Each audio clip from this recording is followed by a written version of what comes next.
Dano from the Budget Newbie, and today I am doing my July monthly closing. So I have done things a little bit differently this month with this video, just because I was finding the past ones were so long and then took so much time to edit, and I don't know, let me know what you think of this one.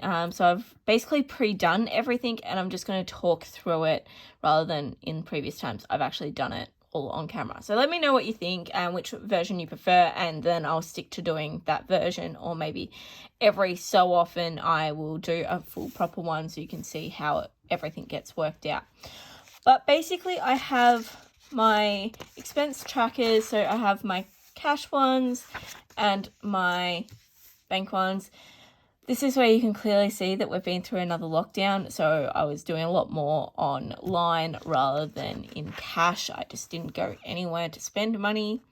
That being said, I did have a lot left over in my envelopes for each paycheck during July, so that's okay, compromise. So I worked out all my totals and everything so that I could move forward. So the first thing I do is I look at my debt. So these are my 3 different types of debts, and these are my balances as of the 31st of July. So as you can see, my credit card has come down a lot. The last time I properly looked at this was back in May, because I might have had a slip up during June with being on track. So that's why you'll also notice I'm missing quite a few things when it comes to comparing last month to this month, just because I didn't do June, so I can't really compare. So it's almost like I'm starting afresh with this. So when in May, that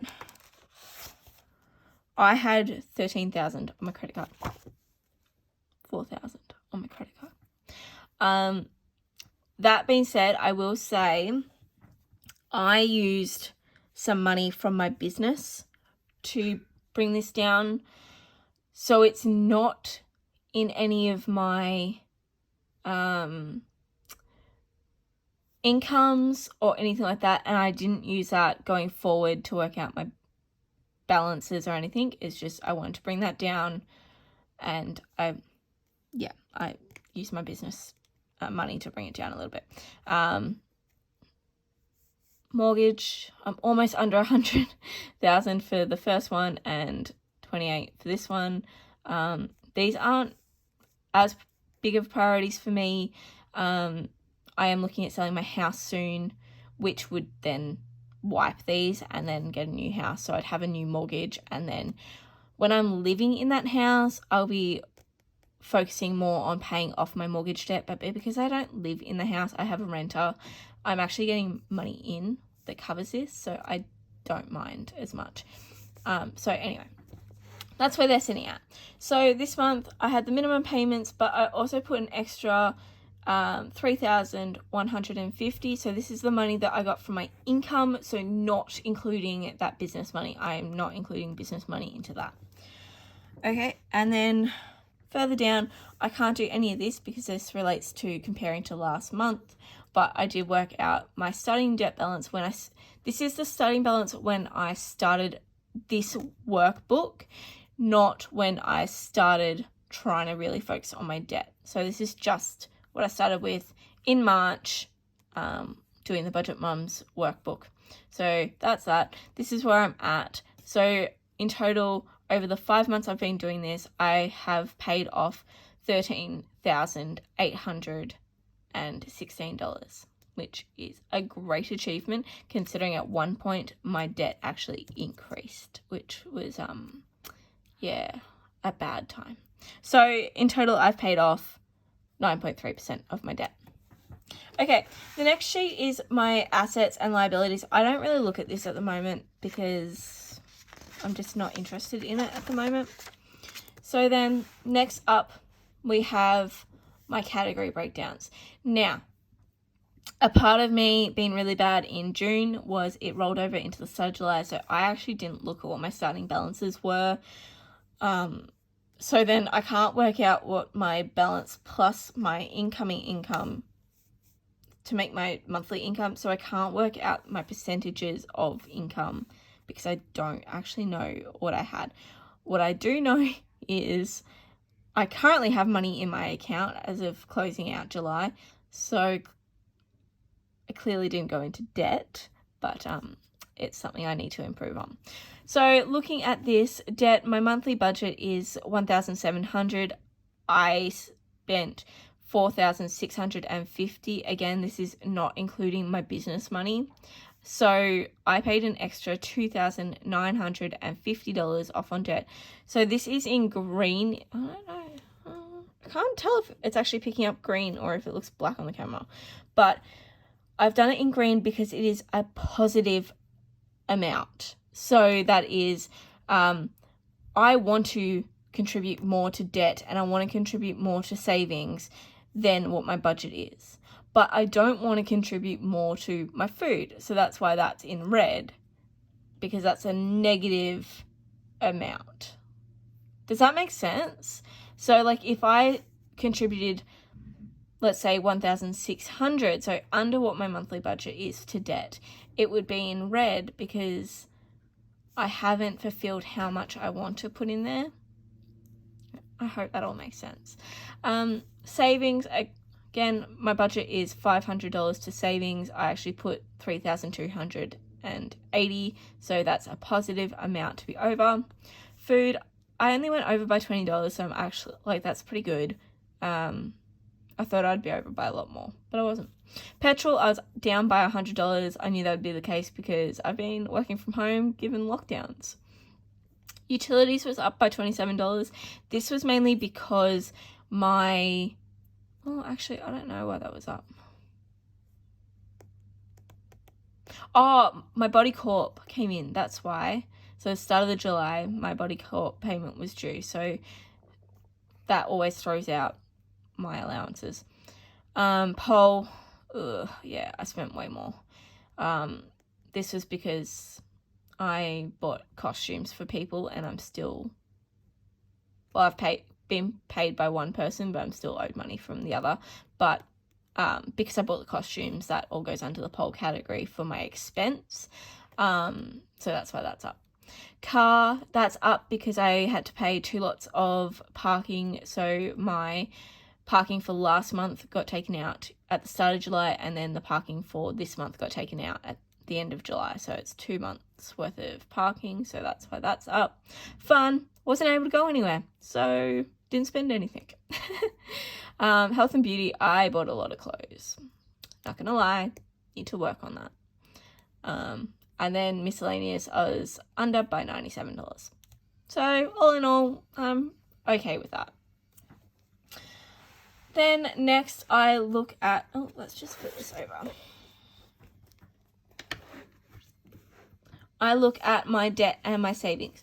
So this is where, like, remember when, oh, I'll show you. Here, you have your starting balance plus your incoming income equals your monthly income. Then I would use this amount to work out all of these percentages. However, when I go over here, I only look at my earned income. So any money coming in. I don't look at this amount because obviously the money that I started with, I have already got an allocation for it. So I'm not going to use that money to pay off debt and put into savings. So I only look at my incoming income to work out my debt and my savings. Oh my goodness, sorry, knocked the camera. Try and stabilize you. Okay, so my earned income was $8,197. The amount that I paid off in total to debt was $4,650, again, not including the money that I used for my business. So I put 57% of my earned income towards debt. That is a great result for me. I'm very proud of that. Very happy with that.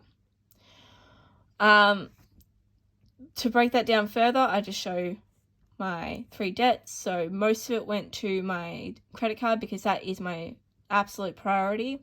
So 77% of this amount went to my Citi credit card. 14 went to my first mortgage and 9 went to my second. Okay, so that's where my priorities currently are. When I get rid of the credit card, I may look at this. I am looking at selling my house around when that will happen. So I'll probably have a new debt by then, or have a little period where I don't have a debt, which would be nice. And then for my savings, I have the three. I have my emergency fund, I have my $5 challenge, and my sinking funds. So my top priority is my sinking funds. So $3,115, or 95%, went to sinking funds. I was doing the Budget Mums monthly challenges, but they just weren't working for me.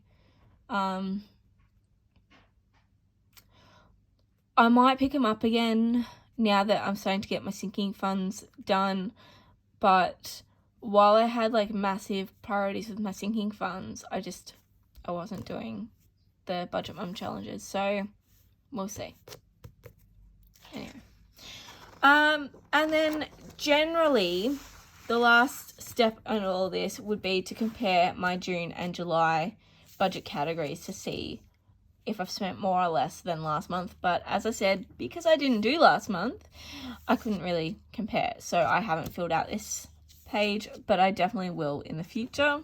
So I've actually already gone through August. I have gotten prepared and written in how much I'm starting with cash and how much I'm starting with in my bank account, so that all of these can be filled out. So I've already I started writing in the monthly budget amounts, but I've already coloured these in so that I can compare for next month. So that is it for my closing balance. This video is definitely a lot shorter than what I normally do for these. So let me know if you prefer this version where I just sort of recap and go over my figures rather than actually working it out on camera, or maybe do like 1 month on camera, 1 month off camera. So yeah, just let me know what you guys think. Thank you all for your support. Honestly, could not have gotten these numbers to where they are without the community online and these workshops, these workbooks. So if you haven't already, I highly suggest checking out the Budget Mum and these worksheets. I have definitely found them to be a lifesaver when it comes to my budget and getting things under control. The end is in sight. So I mentioned in my last video that I used a debt calculator, and the way that I'm going, I will have my credit card paid off by September. So that's 2 months away. That is so exciting, considering, at the start of the year, I was utterly disgusted by myself with how much debt I was in, and I was so afraid to talk to anyone about it and to admit that I'd gotten myself into that situation. It's such a hard thing being in debt. You don't want to admit that you're there, but at the same time, unless you admit it, at least to yourself, you're not going to get out of it. And so finding this community, finding everyone online, knowing that I'm not alone was also a major thing. But there's light at the end of my tunnel, so there's definitely light at the end of yours. And if we all stick together, we all help each other out, we learn from each other, we will definitely get there. And I'm so excited to see what I can do when I'm not focusing on paying off a credit card. I'm very excited to see what my sinking funds can then be, what my savings can be. I've never actually thought about having savings. That's how in debt I was and how panicked about my debt I was. I never even considered having savings. So yeah, that's it for this video. Please give it a thumbs up if you liked it. If you are new to my channel, please consider hitting that subscribe button. And if you haven't already, hit the notifications button so you get notified every time I post a video. And if you have any videos that you would like me to do, things you want me to go over, I do have a couple of ideas, but I would love to know what you guys would like to see. Put them in the comments below and I will add them to my list of things to film. Alright, that is it for this video. I will see you all very soon. Thank you once again for all your support. Bye!